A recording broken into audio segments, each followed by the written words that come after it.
Hello, everybody, and welcome to the 2021-22 Heart of America Athletic Conference Men's Basketball Media Day. My name is Jason Lamb. I'm with KY3 Sports in Springfield, Missouri, and it's time now to preview the Clarke University Pride. And we're joined by their head coach, Jim Blaine. Coach, thanks for joining us today. And how are you, and how are things going with your team so far?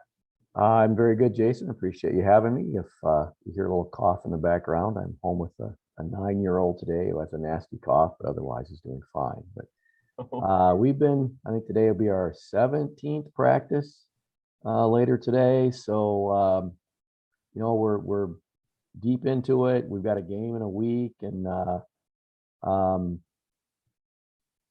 think we're still trying to put pieces together. We brought in 3 transfers. That's not normally our route, but we had 3 transfers and a freshman we really like, and with some holdovers from last year. So we're just, we're still in the process of, even in mid-October here, trying to become a team.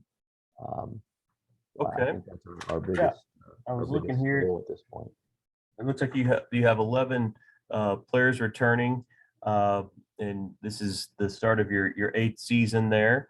And it sounds like you're still trying to figure out what you got. Yeah, we are. I think we know we've got it in Jordan Lake and Keith Johnson. Keith's been all conference 3 years and an All-American, and Jordan's been all conference twice. So we know who they are. They know who they are, and I think it's a matter of incorporating. We got Jacob Fierce, who came from Morningside, and Chandler Dean, who came from Chateauroux State, and Tony Eddy, who came from Highland Community College. And then our freshman that we really like is Biggie Luster from Rockford. So we're trying to get those guys coordinated also with Xavier Johnson and Gabe Shields, our other 2 returning seniors. And,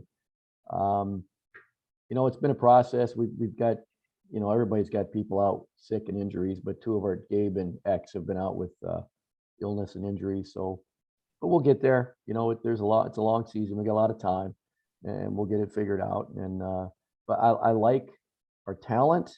Now it's my job to make them into a team. Okay. You mentioned you have your first game coming up in a week here on the 26th, and then it looks like you have several games on the road. What is it that you hope you will see from your team in those first handful of games? Who needs to emerge for you to show good signs of what could come this season?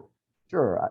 I think, again, with with Jordan and Keith, again, we know what we're getting with them, but I think what we need to see. We played an inter-squad game on last Friday, and I didn't see the type of movement offensively that I think we need in order to be successful. And it happens, in that, you get teams split up and guys fall back into, habits that go way back, right? Everybody goes back to their youth when they don't trust something. So we don't really trust what we're doing yet. And again, that's my job to make sure we do. But I want to see in our first few games is the type of movement and consistent movement on offense, hard cuts, helping others get open. Help the guy to your left and help the guy to your right. And I think if we see that, then we've got a chance to be pretty good, because we've got some guys that can play, and again, we've got to get them to play together. Okay, yeah, I think you answered maybe the question I had lined up next was, ideally, what does a Coach Blaine team look like out there on the court? You kind of described some of those things a moment ago. Yeah, and the other side of that, of course, is last year we relied so much on our defense that we were playing pretty well, and then, like everybody, at some point we got hit with the COVID bug, and we unfortunately got it at the end of the year. So it's and the other side, it's the defense. We're going to play man to man. We haven't played a possession of zone in the heart in, I don't know, 4 years probably. and we don't plan on changing that this year. So that one thing I have been pretty happy with is we are defending pretty well, and we're taking to our rules. Um, uh, and again, we had a couple guys that we play things a certain way, and we had a couple guys that were more up the line, on the line, and we were a pack team, or we are a pack team. So we've gotten them to be better at getting into gaps, and so that's coming along. And then on the offensive end, we want to play a little faster than last year. We felt like we had to slow it down last year. Just we weren't good enough to run with teams. So we played a lot of games in the 60s and low 70s. I think we can play a little faster this year. I think we got a little more ability. I think we had a little better shooters. We didn't shoot it well last year after the year before being almost 40% from three. I'm not sure we were 32 last year, but the addition of Tony Eddy, who is a fantastic shooter, and hopefully a couple of guys that are sophomores that will also come through that can shoot it. So I think if we can shoot it better, but that comes off the movement. Okay. It looks like you're about a 500 team last year. What are, have you set any goals for, individual players or for the program? Any milestones or steps that you'd like to hit this season? Funny you should ask. We're doing that tonight. That's pre-practice tonight. Is sitting down and setting those team goals and having guys put their individual goals down. So then this week we'll have our individual meetings, and then we can talk about that stuff with players. Ultimately everybody wants to get back to the national tournaments. 2 years ago we made it and didn't get to play. And so I think Jordan and Keith in particular, and Xavier and Gabe, the seniors, that's ultimately their goal. Can we get there? I don't know. We'll see. Because with Penn and Benny and Park bringing basically their teams back, there's the three teams that made it last year. They're obviously the odds-on favorite to make it again this year. Baker brought everybody back as well, so they're going to be very good. So it's a long hill to climb, but I think ultimately that's where they go. Especially those seniors want to get back there. And then Jacob Fierce, who transferred from Morningside, he knows what it takes to get there. So ultimately, I think that's everybody's goal. Okay.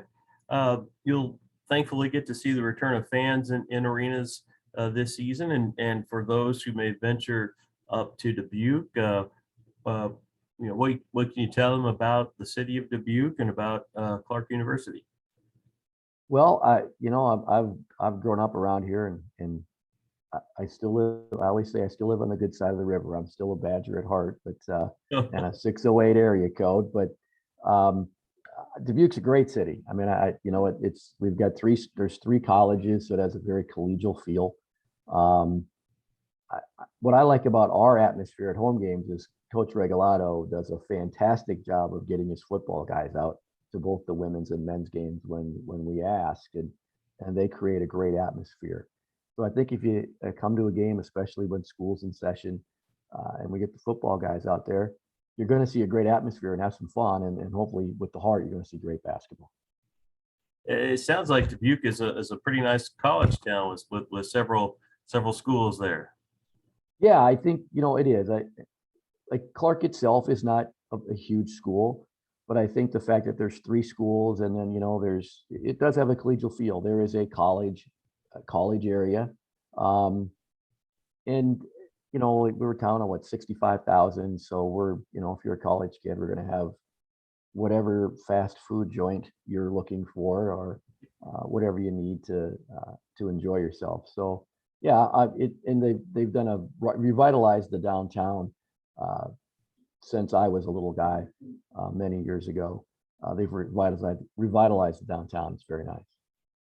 And lastly, one of your peers in this league, Rocky Lamar, has announced that his 36th season will be his last go around. What do you think of, I guess, when you hear Rocky Lamar, or you have any special memories or learn anything from that guy? Transition, they are so good in transition. And I know he emphasizes those first 2 or 3 steps, and so that stuff I take. I think that my first time I met Rocky, we weren't even in the league yet. I was at my first Hart basketball meeting, And other than Dennis Schaefer, who at Grandview, who I've known since high school, Rocky was the first coach to come up and introduce himself and say hello, and that he had actually gone to UD and played for John Davison for a year, and that he was from Maquoketa. So I really appreciated that, that Rocky made me feel welcome in that first ever meeting. And I will say this, I'm very happy we play them at home this year. I don't think I want to play Rocky on the road in his farewell tour on Rocky Lamar Court. That sounds great. Well, thank you so much, the head coach of the the pride of Clarke University, Coach Jim Blaine. Thanks so much for your time, and we wish you the best of luck in the Heart of America Conference this season. I appreciate it, Jason. It's pleasure spending time with you, and we're excited to get going. All right. Thank you, Coach. Thank you.